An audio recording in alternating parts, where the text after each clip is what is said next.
Assalamualaikum warahmatullahi wabarakatuh. Perkenalkan, nama saya Masula Aisyah dari Sekolah SMA Islam Al-Amin. Di sini saya udah bersama ibu guru cantik saya nih.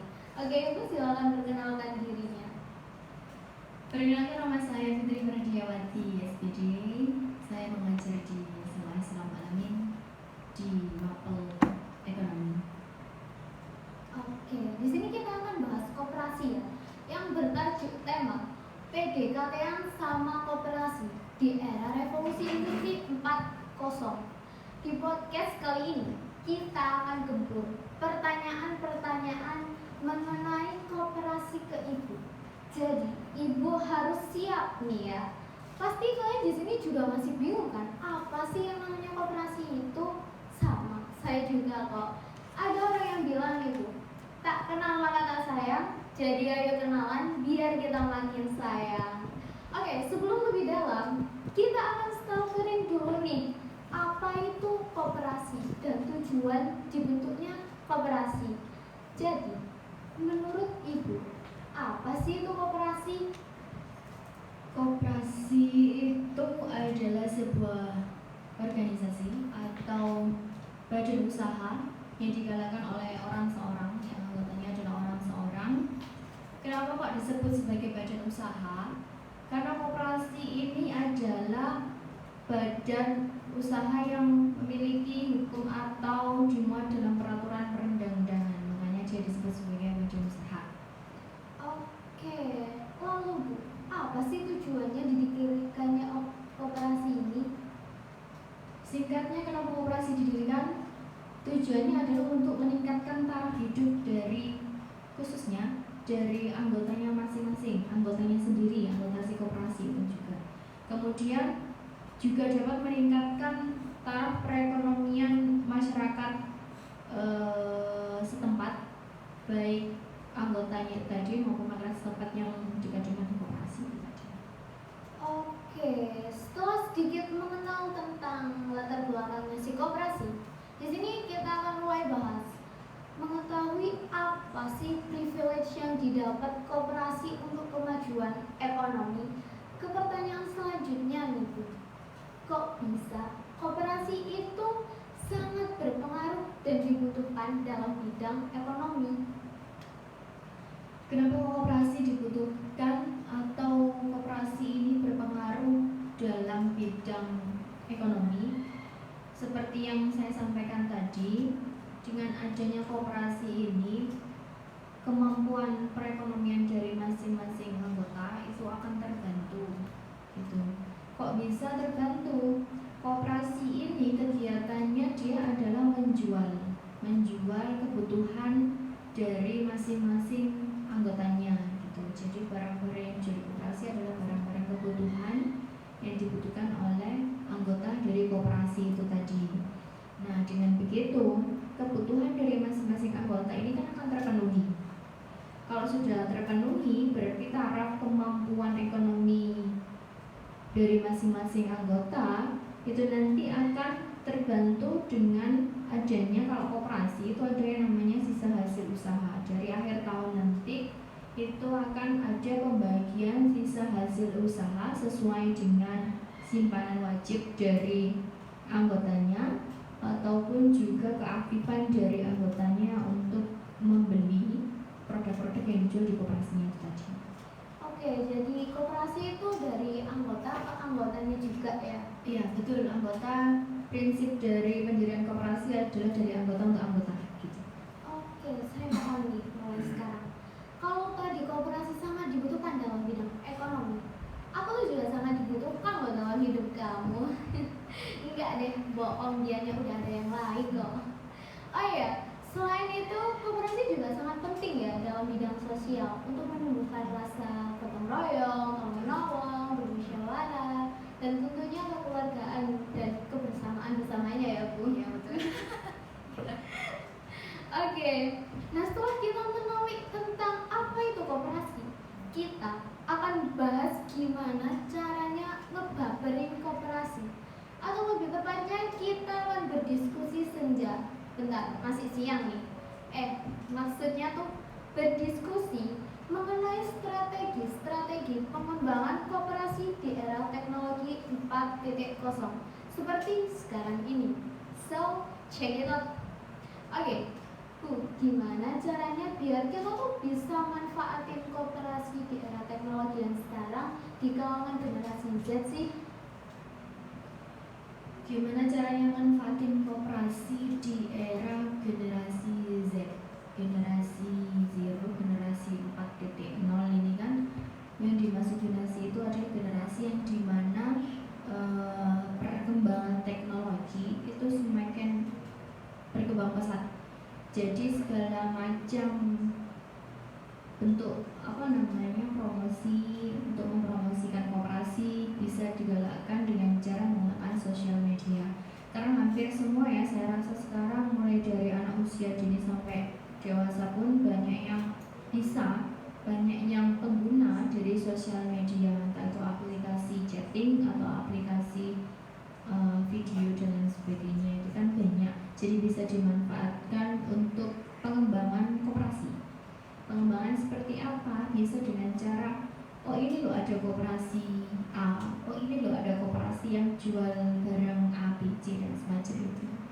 Oke, jadi kita bisa manfaatin sosmed kayak Instagram, TikTok itu buat ngepromosiin koperasi kita ya? Iya, bisa. Oke. Kan banyak anak muda yang sekarang pakai aplikasi itu kan ya. Iya, biar menarik peminat ya Bu. Oke, tuh buat saya dan kalian yang biasanya nih masih scroll sosmed nggak jelas, mending kita cari konten-konten pembelajaran yang bermanfaat bagi kita sih. Kayak misalnya kontennya Jeremy Pauline tuh, ya siapa tahu tuh kita habis lihat kontennya, kita biasanya bisa jadi Albert Einstein Wakanda. Nah, setelah kita bahas koperasi sampai mau inti bumi nih, kali ini kita akan mulai PDKT yang sama koperasi. Gimana sih caranya gabung ke organisasi koperasi? Jadi Bu, yang pertama harus kita lakukan buat bisa gabung sama koperasi itu gimana ya Bu? Cara untuk gabung dalam koperasi itu dari awal proses pembuatan ya. Kalau pendirian koperasi, maksud saya kalau mau gabung dalam anggota koperasi berarti dia harus ikut sedari awal, mulai dari sosialisasi mengenai koperasi itu seperti apa, kemudian nanti akan ada rapat pembentukan koperasi. Setelah rapat pembentukan koperasi nanti akan ada pembuatan akte notaris. Kenapa seperti itu? Karena kan koperasi ini berbadan hukum, harus ada surat izinnya. Jadi nanti harus ada pembuatan akte notaris. Kemudian dari situ nanti akan dilihat anggaran dasarnya ini sesuai tidak, kemudian anggotanya ini mencukupi atau tidak, kemudian letak koperasi, bangunan koperasinya itu seperti apa, sesuai atau tidak. Kemudian sampai pada akhirnya akan muncul SK dari koperasi itu. Malah nih Bu, SK koperasi itu apa ya Bu? SK koperasi berarti dia surat izin adanya pendirian koperasi. Jadi kalau sudah ada SK berarti dia koperasi yang berdiri secara legal, gitu, sesuai dengan hukum dan perundang-undangan. Oke, jadi kita bisa dapat surat izin itu biar nggak diangkut sama PP ya Bu. Oke, setelah banyak diskusi, aku mau tanya nih Bu tentang cara membuat visi misi agar koperasi berjalan lurus kayak masa depan kita. Gimana nih Bu? Cara pembuatan visi misi di koperasi. Pembuatan visi misi koperasi sesuai dengan tujuan daripada masing-masing anggota. Tujuan pembuatan koperasi mereka itu mau arahnya kemana, gitu kan? Produk yang dijual mereka itu kemana? Dengan syarat kalau bangun koperasi atau bergabung dalam berkoperasi itu harus aktif. Karena apa? Keaktifan dalam berkoperasi itu penting dari masing-masing anggotanya, gitu kan? Nah kalau anggotanya sendiri tidak aktif, maka koperasinya nanti macet, nggak jalan, gitu. Pastikan berjalan sesuai dengan visi misi yang ada, seperti itu. Oke, setelah kita bahas tentang visi misi dan biar koperasi itu berjalan lurus, di sini aku mau tanya dulu, pendapat Ibu tentang koperasi sekarang, apakah udah berjalan lancar atau malah bertepuk sebelah tangan Ibu? Koperasi, masing-masing koperasi punya standarnya masing-masing ya. Masing-masing koperasi punya strateginya masing-masing dalam mengembangkan koperasinya. Jadi kita contohkan saja koperasi kita, koperasi sekolah. Koperasi sekolah itu kan menjual barang-barang atribut siswa, dan biasanya siswa datang ke koperasi itu kan ketika tahun ajaran baru, ketika mereka membutuhkan atribut-atribut untuk perlengkapan seragamnya. Jadi pada waktu itu saja aktif. Selebihnya ketika tidak ajaran baru, ketika sekolah berjalan, keaktifan mereka untuk datang ke koperasi untuk beli barang-barang koperasi itu saya rasa masih kurang. Jadi koperasi ini kan produknya tidak diperuntukkan hanya untuk anggotanya saja. Kalau untuk anggotanya ya sebaiknya wajib gitu kan. Kalau untuk selain anggota itu kan juga bisa. Untuk apa? Untuk meningkatkan progres penjualan gitu. Jadi di era sekarang ini saya rasa perlu untuk apa namanya disosialisasikan ke teman-teman yang lain, ke orang-orang yang lain, orang-orang yang belum paham tentang koperasi. Oh, ini loh ada koperasi, manfaatnya koperasi itu seperti apa, gimana sih apa namanya koperasi itu di dalamnya. Jadi seperti itu, biar lebih aktif lagi. Jadi anggotanya sendiri juga harus aktif.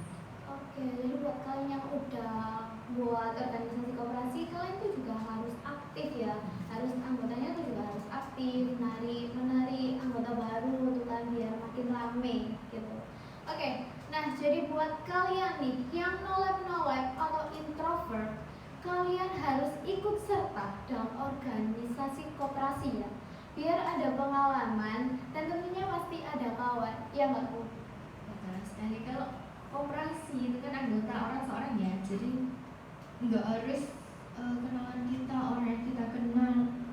Orang yang baru pun kalau memang dia paham mengenai koperasi, berminat terjun ke dalam koperasi, ya boleh. Itu kan menambah relasi kita juga.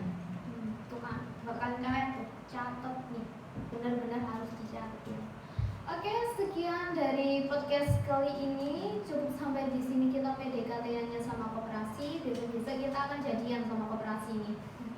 Oke, sekian dan terima kasih. Sampai jumpa. Wassalamualaikum warahmatullahi wabarakatuh.